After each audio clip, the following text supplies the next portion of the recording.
यदि भीम वायुपुत्र थे तो वे हनुमान जी की तरह हवाई यात्रा करने में सक्षम क्यों नहीं थे? यहाँ वो वजह है जिससे हनुमान जी उड़ पाते थे और भीम नहीं उड़ पाते थे।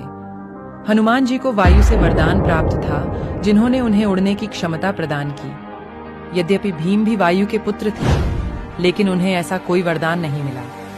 हनुमान जी एक वानर थे, जिसमें उच्च छलांग लगाने की स्वाभाविक प्रवृत्ति होती है, लेकिन एक मानव होने के नाते भीम को इसका फायदा नहीं मिला। हनुमान जी केवल वायुपुत्र ही नहीं थे, बल्कि भगवान शिव के अवतार भी थे। हनुमान जी त्रेता युग के थे, इसलिए उनमें उड़ान भरने की क्षमता अधिक थी, और भीम द्वापर युग में पैदा हुए थे, और प्रत्येक युग के बाद ताकत कम हो जाती थी। और तो और हनुमान जी 8 सिद्धियों के भी झाता थे। इनमें से एक सिद्धि है प्राप्ति, जिससे वह किसी भी समय तत्काल यात्रा या कहीं भी जाने की क्षमता रखते हैं। और इन्हीं में से एक लघिमा है, जिससे वे हवा की तुलना में हल्का होने की क्षमता रखते हैं। आखिर क्यों भगवान शिव और मां जगदम्बा को अर्धनारीश्वर रूप धारण करना पड़ा?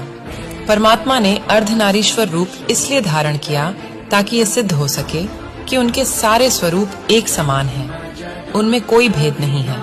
परमात्मा किसी एक रूप तक सीमित नहीं, वे पुरुष भी हो सकते हैं, स्त्री भी हो सकते हैं, और अर्धनारीश्वर भी हो सकते हैं। इसका मतलब है कि शिव और शक्ति एक ही है।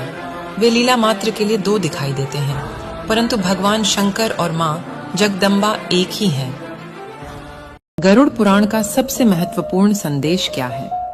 मरने के बाद सारी संपत्ति यहीं रह जाएगी, यमलोक सिर्फ आत्मा और कर्म ही जाएंगे। मरने के बाद पापियों की बहुत दुर्दशा होती है। यमदूत किसी भी प्रकार की दया नहीं करते हैं। जीवात्मा प्रियजनों की याद में भयंकर विलाप करता है, जबकि प्रियजनों को मृतक की संपत्ति में ही रुचि रहती है।